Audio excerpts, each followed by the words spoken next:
Selamat pagi, Assalamualaikum warahmatullahi wabarakatuh. Om Swastiastu, Namo Buddhaya, salam kebajikan, rahayu, dan salam sejahtera untuk kita semua. Setelah kemarin kita bisa membuat tempat dan waktu penelitian, kemudian jadwal penelitian, populasi sampel, variabel populasi dan sampel, di mana pengambilan sampel itu bisa macam-macam ya. Bahkan misalnya bisa pakai nomogram Harry King misalnya, ya kamu nanti cari-cari aja referensi yang kamu butuhkan ya, karena tiap penelitian itu metode kan beda-beda cara pengambilan sampelnya ya, tidak bisa kita samakan. Misalnya kamu buka skripsinya si Budi Budeng misalnya, kok kayak gini ya, atau Udin Komarudin kok bentuknya kayak gini ya, karena metodenya beda-beda, metode penelitian. Makanya pentingnya kamu kemarin menentukan metode penelitian berdasarkan latar belakang yaitu ya. Jadi kalau misalnya kamu judulnya dikasih ya bingung kan mau apa saya gitu, lebih baik makanya buat aja yang sesederhana mungkin, karena menurut saya meneliti itu bukan masalah judul bagusnya tidaknya atau judul lagi tidaknya, tapi bagaimana membawa proses berpikir ilmiah itu, begitu. Itu menurut saya ya, tapi kalau orang pandangan lain ya monggo. Tapi kalau menurut saya itu yang penting kamu bisa menuliskan ya kan, runtut seperti pemikiran itu. Pak, kok bentuk skripsi yang lain ada identifikasi masalah, ada itu nanti saja menurut saya. Kamu tuliskan yang paham dulu aja dulu ya, rentetannya. Nanti kalau ada tambahan-tambahan ya monggo, terserah ya, karena tiap kampus, tiap pedoman itu pasti berbeda-beda kok, tergantung dia kiblatnya dari mana. Tapi pasti yang kita kerjakan kemarin itu pasti ada, itu yang pasti ada di setiap karya ilmiah atau skripsi ya. Itu aja ya, kalau mau didengarkan lebih lanjut ya silakan. Nah, yang berikutnya adalah prosedur penelitian dan teknik pengumpulan data. Nah, setelah tahu sampelnya lah, kita mau ngapain ya? Apa kita mau duduk-duduk ongkang-ongkang ya kan di bawah pohon jambu sambil melihat pemandangan sawah misalnya, kan enggak ya kan? Atau nongkrong-nongkrong, nongki-nongki ya kan enggak. Langkah berikutnya adalah prosedur penelitian. Nah, misalnya setelah metode penelitian tadi dipilih dan langkah-langkah berikutnya adalah menuliskan prosedur penelitian. Misalnya kita metodenya research and development, saya kasih metode yang lain ya biar ada refresh otaknya ya. Maka tuliskan langkah-langkah bagian. Kamu cari buku yang mengenai research and development ya, atau yang berkaitan. Nah, misalnya bentuknya seperti ini. Nah, ini langkah-langkahnya. Kamu tulis ya. Kalau perlu pakai bagian ini terus ditulis sumbernya dari mana. Terus apa selanjutnya? Kita jelaskan ini potensi dan masalah itu apa. Dijelaskan pakai paragraf bla bla bla bla. Syukur-syukur kalau ada teori-teori yang mendukung ya. Pengumpulan data bla bla bla, jelaskan aja data yang diumpu nanti adalah ini. Tapi nggak usah secara spesifik dulu ya. Ya, misalnya potensi dan masalah ini tadi, kemudian merencanakan dan sebagainya. Desain produk, saya mendesain bentuknya seperti ini di dalamnya. Tapi nggak usah terlalu dijelaskan. Jadi ini adalah gambaran umumnya saja ya. Uji coba produk yang dimaksudkan adalah dengan melakukan uji coba ke misalnya dosen ahli ini. Seperti itu ya. Pakai kata-kata sendiri, 3 kalimat boleh ya, nggak usah banyak-banyak. Kalau misalnya tindakan kelas, ya ini jelaskan perencanaannya seperti apa, pelaksanaannya apa, pengamatannya bagaimana, refleksinya bagaimana. Ini dijelaskan di bawahnya gambar bagan ini ya. Kalau eksperimen ya kamu jelaskan, pertama kan merencanakan, saya membuat apa seperti itu. Nah, ini dijelaskan prosedurnya. Kemudian teknik pengumpulan datanya. Setelah prosedurnya udah dituliskan, teknik pengumpulan datanya. Nah, dalam penelitian yang mempengaruhi kualitas data selain pemilihan tadi metode yang tepat adalah kualitas instrumen penelitiannya dan kualitas pengumpulan data. Ya, jadi instrumennya tuh bagus enggak, ya kan? Dan mengumpulkan datanya bagus enggak? Ya. Jadi sebenarnya nggak ada penelitian yang jelek sebenarnya. Mungkin tidak sesuai harapan itu karena misalnya datanya tidak sesuai harapan. Nah, itu mengapa? Itu bisa dijelaskan kok, nggak usah kamu terus mengulang penelitian ya. Berikut adalah contoh pengumpulan dan data instrumennya. Kecuali kalau kamu mau idealis lagi ya monggo ya, atau misalnya kamu ingin menemukan sebuah obat, kalau gagal ya terus dicoba terus, namanya juga peneliti. Tapi kalau misalnya memang itu bukan data yang kamu inginkan, misalnya saya cuma butuh ini ya nggak apa-apa, dijelaskan aja kenapa gagal dan sebagainya. Misalnya skor nilai pengetahuan siswa lah, kita kumpulkan datanya pakai apa? Tes kan, misalnya pilihan ganda atau esai. Skor nilai sikap siswa, misalnya kita kasih dalam bentuk angket, siswa menilai diri sendiri. Kita kan nggak bisa menilai sikap siswa secara langsung.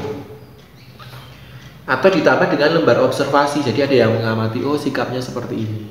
Tapi kalau disiplin, jujur, itu bagaimana? Kan kita nggak bisa melihat, kadang dari dalam dirilah yang bisa melihat biasanya. Kalau saya ya, biasanya.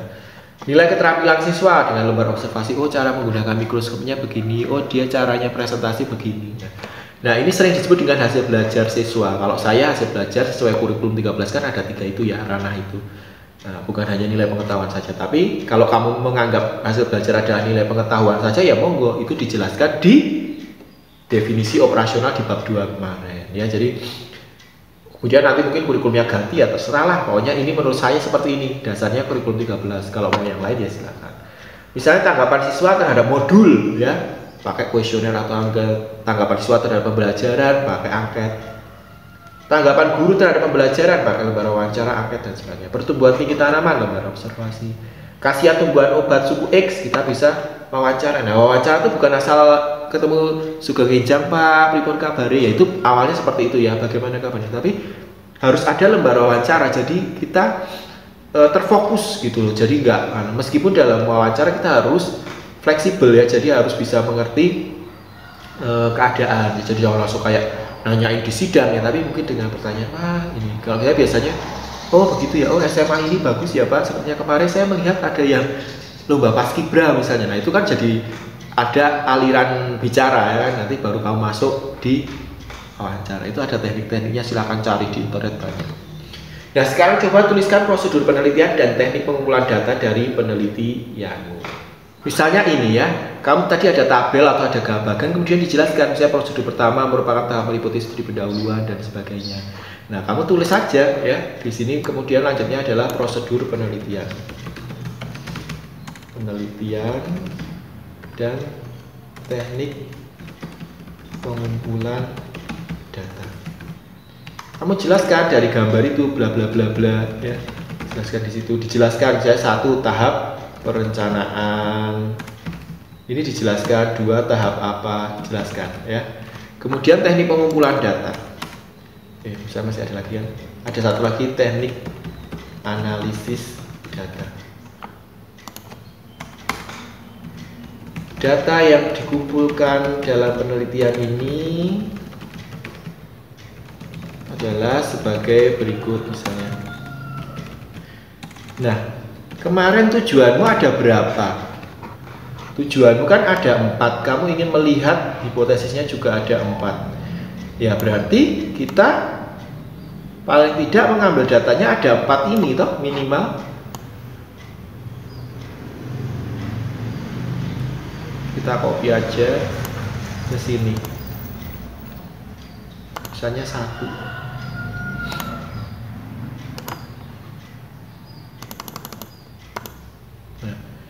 Misalnya kamu ingin melihat skor atau nilai, skor itu ya nilai ya, nanti diganti ya, nilai pengetahuan siswa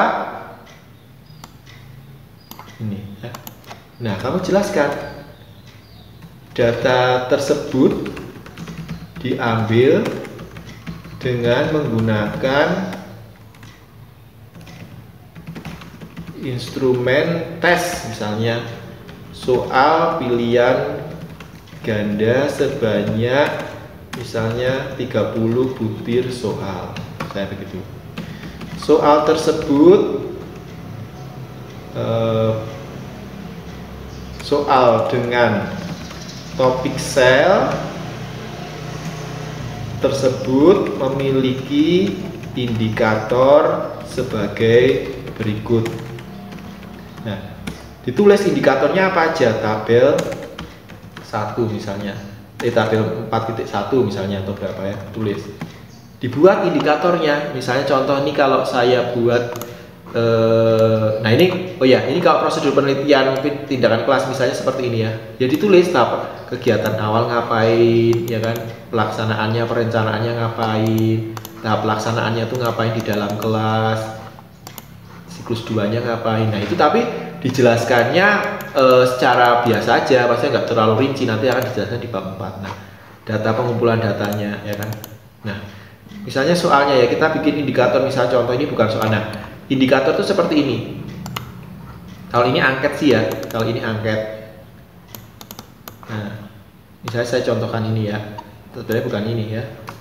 Ini adalah contoh dari indikator. Nah, jadi ada yang akan diamati terus jumlah butir pertanyaannya berapa.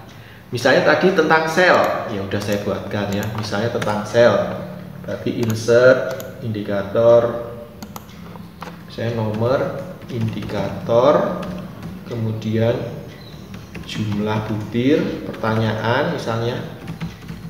Nah, seperti ini kita hapus fix nomor, indikatornya apa, jumlah butir pertanyaannya berapa. Saya satu indikatornya misalnya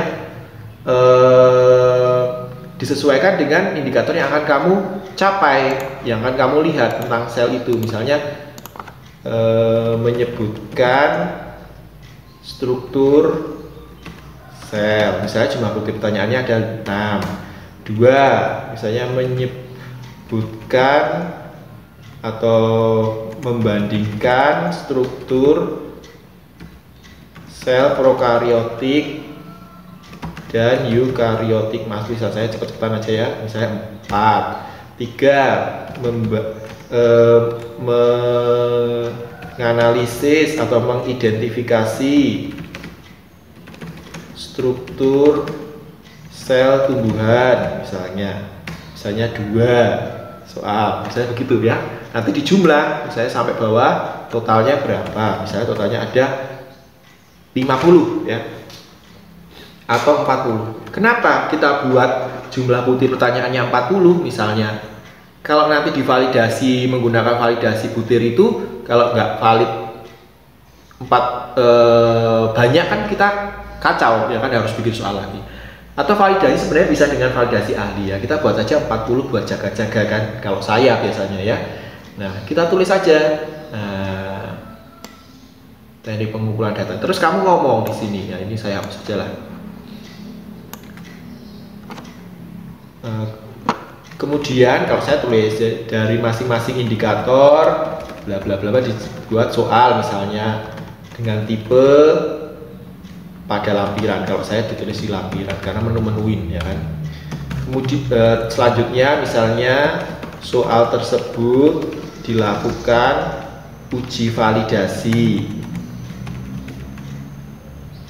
kepada misalnya oleh dosen siapa, misalnya 2 validator dijelaskan dosennya siapa. Atau bisa menggunakan rumus validasi, misalnya korelasi produk momen misalnya. Jadi kamu memberikan soal itu kepada siswa yang bukan yang akan diteliti. Jadi misalnya kamu meneliti di kelas 11 IPA 1 ya, kamu bisa memberikan soalnya di kelas 12 yang pernah belajar tentang sel gitu. Jadi kemudian nanti dianalisis menggunakan rumus validasi korelasi produk momen atau rumus yang lain. Silahkan aja nanti bisa lihat di bab statistika penelitian yang sudah saya jelaskan di channel playlist itu ya. Kemudian kategori minat. Nah, kategori minat misalnya kamu buatnya apa? Survei dijelaskan. Nah, jadi menurut saya seperti itulah. Kalau datanya 4, carinya 4, butuhnya 4 ya kita buat 4 seperti itulah. Kalau perbedaan rata nilai ini, ya kamu jelaskan aja ya. Nah, didapatnya dari mana? Misalnya nilai kelas kontrol dan eksperimen. Tapi pakai paragraf ya, dan eksperimen misalnya dijelaskan bla bla bla bla bla. Nah, di sini selain ini kamu juga harus menjelaskan indikatornya apa ya. Kalau misalnya tadi angket, kalau ini ya nggak usah ya, nanti perbedaannya. Inilah teknik pengumpulan datanya. Nah, kalau teknik analisis datanya, data ini kira-kira nanti dianalisisnya dengan apa? Nah, misalnya nanti ditulis lagi. Kalau saya biasanya 4-4-nya ini kita tulis, tapi ininya aja ya, jangan sampai sama indikator-indikator. Jadi misalnya ini tadi kita copy aja dari data yang dianalisis meliputi misalnya ya kan, karena ada 4 tadi ya kita buat 4 aja. Kalau saya loh, kalau yang lain ya monggo aja ya kan? Nah, Misalnya skor nilai pengetahuan saya dianalisis misalnya dengan apa? Statistika deskriptif. Nah, seperti apa statistika deskriptif?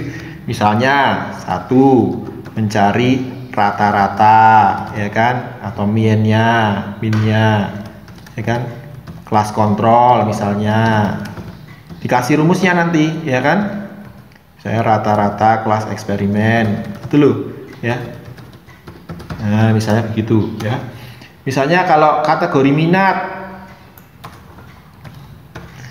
dihitungnya dengan apa misalnya, ya, dianalisis dengan statistika, bukan pakai misalnya ya, saya ngomongnya statistika deskriptif misalnya, saya begitu, dihitung, bagaimana menghitungnya, kemudian mungkin dikategorikan, ya kan, dikategorikan misalnya menjadi kategori apa, misalnya sangat minat misalnya gitu, ya. Nah, dasar membuat indikator ini, ya, dasar membuat indikator minat ini dari mana dasarnya? Dari mana dasarnya membuat indikator ini? Nah, inilah guna dari bab 2 di sini. Jadi setelah diuraikan tadi berdasarkan uraian di atas yang dimaksud misalnya minat siswa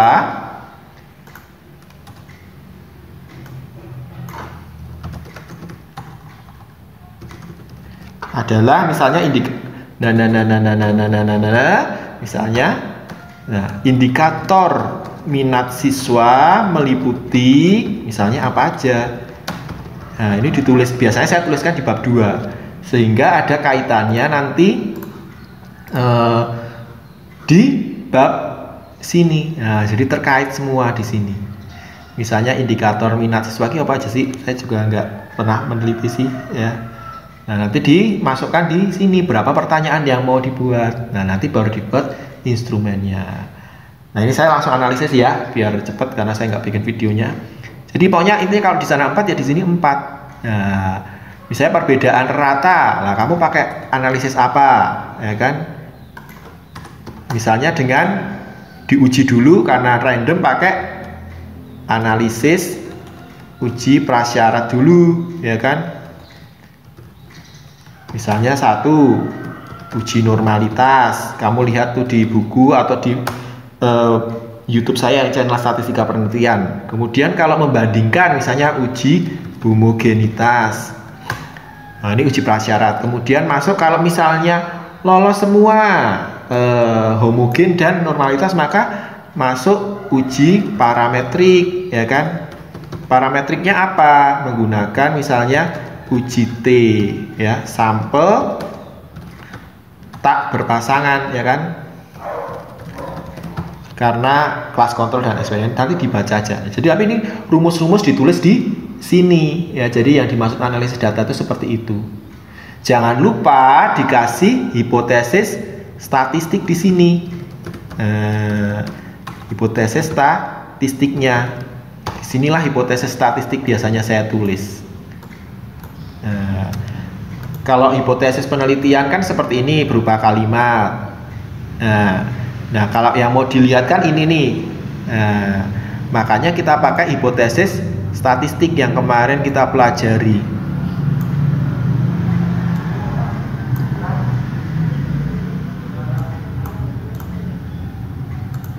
Ini ya, ini seperti ini. Nah, nanti bisa dilihat di buku tentang statistika penelitian atau kalau mau baca-baca di statistika penelitian saya bagian uji hipotesis, ya, misalnya homogenitas, kemudian uji T. Nah, seperti itulah, nanti juga yang bawahnya seperti itu. Jadi runut ya, kalau misalnya Pak kok ada di sini di deskripsi ini ada seperti ini, ya mau baca, tapi inilah yang biasanya yang umum ditulis, ya. Kalau yang lain itu kan tambahan-tambahan. Nah, jangan lupa daftar pustaka. Itu saja teknik pengumpulan data dan sedikit analisis data, karena sebenarnya analisis data itu sudah saya banyak ceritakan di statistika penelitian, jadi saya nggak terlalu banyak mengupasnya di sini. Terima kasih, selamat siang.